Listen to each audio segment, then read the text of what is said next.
See an example of what ZeoCharge can do for people that are dealing with mold issues and potential microbial imbalance. This we're going to look at a case study from someone who sent in her organic acid results and gave me permission to kind of share these because it's pretty exciting. She was really excited. She emailed and said that she was mold free for the first time since being testing for a number of years, and also that she no longer has histamine issues. So she was super excited. And we know that a lot of people that have mycotoxin illness and histamine issues take the ZeoCharge and get a lot of benefit because, one, we know that ZeoCharge directly binds to histamine and mycotoxins as well, and also has the ability to help balance out some bacterial levels. And that's why a lot of people that take it with Lyme disease and various other microbial issues seem to get a lot of benefit. Also because a lot of the bacteria will release waste products like ammonia that the ZeoCharge will bind to as well. But anyway, this is kind of a nice example because she was dealing with the mold and the histamine and some bacterial imbalance. And we can see from this test that we're going to look at that they were all balanced out from the ZeoCharge, which was pretty cool. So let's take a peek at it here. And she also said that she was taking one other supplement. So it was the ZeoCharge she thinks was the primary driver of this at a high dose, I think between 4 and 6 scoops per day. But she also said she was taking one other thing. So it potentially was a combination. So I just wanted to throw that out there as well, full disclosure. So this was her pre-test on the left here.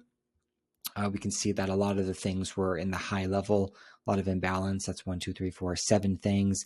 And then when we go to the post-test, only one thing is out of balance. So things really greatly balanced. And when we look at the mold, so these 4 here that are high are the mold markers, Aspergillus.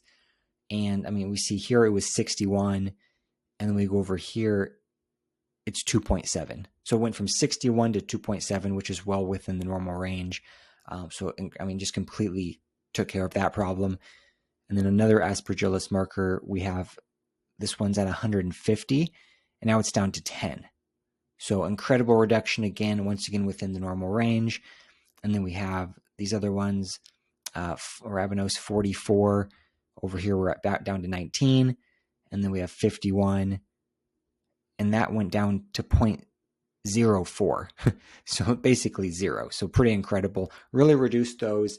So just completely taking care of that mycotoxin issue. Very exciting because sometimes those things are pretty difficult to take care of. So she was very excited about that. And then we go down to some of these bacterial markers and we see just, some imbalance here. So for example, we have here 1.8, and then that's 0.64. So that's like 3 times lower there. Then we have 24, and then it goes down to 5. So really good reductions on some of these. And then this last one here, we were at a really high level of 308, and that went down to 23, right? So you want it to be under 208 here on the reference range. She was at 308. It went down to 23, so really low. So she was really excited about it, feeling much better. She said she doesn't have the histamine symptoms anymore, and we can see from the test that there was incredible improvement. So pretty exciting stuff there.